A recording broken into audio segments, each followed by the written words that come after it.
Hello friends, welcome to our channel. അപ്പോൾ ഇന്നത്തെ video എന്ന് പറയുന്നത് ബേബിക്കുട്ടിക്ക് ചെറിയ ചുമയും കഫക്കെട്ടും ജലദോഷമുള്ള കാരണം ഞങ്ങളൊന്ന് ഹോസ്പിറ്റലിൽ പോകാമെന്ന് വിചാരിച്ചു. അപ്പോൾ ഞങ്ങൾ മാസ്ക് വാങ്ങാൻ വേണ്ടിയിട്ട് കടയ്ക്ക് പോയി. ഇപ്പോൾ കട തുറന്നിട്ടില്ല, കട 10 മണിയാവും പറഞ്ഞു. ഞങ്ങൾ 9:30 ആയിട്ട് വന്നത് കേട്ടോ. അപ്പോൾ സ്റ്റോപ്പിലെത്തിയപ്പോൾ അപ്പോഴേക്കും ബസ് വന്നു, അവൾക്ക് സീറ്റ് കിട്ടി. പിന്നെ ഞങ്ങൾ ഹോസ്പിറ്റലിലെത്തി. ഗവൺമെൻറ് ഹോസ്പിറ്റലിലേക്കാണ് പോണത്, കറുകപ്പത്തൂർ പ്രാഥമിക ആരോഗ്യ കേന്ദ്രം കേട്ടോ. നല്ല ഹോസ്പിറ്റലാണ്, അവിടെ ഇപ്പോൾ ഡോക്ടേഴ്സൊക്കെ നല്ല ഡോക്ടേഴ്സാണ്. പിന്നെ നല്ല ഫുൾ ഫെസിലിറ്റീസ് ഉണ്ട് കേട്ടോ. അപ്പോൾ അങ്ങനെ ആകെ സെറ്റപ്പ് ആക്കിയിട്ടുണ്ട്. അപ്പോൾ ഞങ്ങൾ OP എടുക്കാൻ പോയി. അവിടുന്ന് പേരും അഡ്രസ്സും ഒക്കെ പറഞ്ഞു കൊടുത്തു, ടോക്കൺ തന്നു കേട്ടോ. നല്ല തിരക്കായിരുന്നു. അവിടെയാണ് ഡോക്ടർ.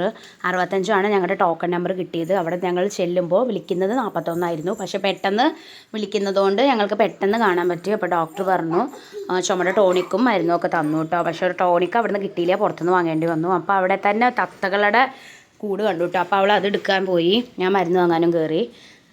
ഞാൻ മരുന്ന്, അപ്പോൾ എനിക്ക് അവർ പറഞ്ഞു ഒരു മരുന്നേ ഉള്ളൂ രാത്രി കഴിക്കാൻ, രാത്രി കഴിക്കാൻ ഒരു മരുന്ന്, പിന്നെ പുറത്തുനിന്ന് വാങ്ങണമെന്ന്. പിന്നെ ഞങ്ങൾ അവിടെ നിന്ന് ഇറങ്ങി. പിന്നെ കുറച്ച് നടക്കാണ്ടായിരുന്നു അങ്ങോട്ട്, കാരണം അപ്പോൾ അവിടെ പാടൊക്കെ ഒരു ജസ്റ്റ് വെറുതെ എടുത്ത് വിട്ടത്. അവിടെ നിന്ന് നടന്നു. പിന്നെ അവൾക്ക് ചൂട് ചായ കുടിക്കണം എന്ന് പറഞ്ഞു കേട്ടോ എന്നോട്. അപ്പോൾ എന്നാൽ ചൂട് ചായയും കട്ട്ലറ്റും ഞാനൊരു പപ്സും കഴിച്ചു കേട്ടോ. അപ്പോൾ അതിന് ഇത് വരുന്നില്ല, സോസ് വരുന്നില്ല. പിന്നെ ഞാനത് ഒഴിച്ചു കൊടുത്തു.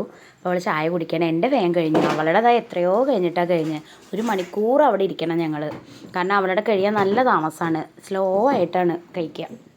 പിന്നെ ഞങ്ങളതൊക്കെ കഴിച്ചു, കുറച്ച് സാധനങ്ങളൊക്കെ വാങ്ങി. പിന്നെ മെല്ലെ വീട്ടിലേക്ക് എത്തി. ഇപ്പോൾ അവൾക്ക് കുഴപ്പമൊന്നുമില്ല, മരുന്ന് കഴിച്ച് റെസ്റ്റ് എടുക്കുകയാണ് കേട്ടോ. ബായ്. അപ്പോൾ എല്ലാവരും ഇഷ്ടപ്പെട്ട് വിചാരിക്കുക.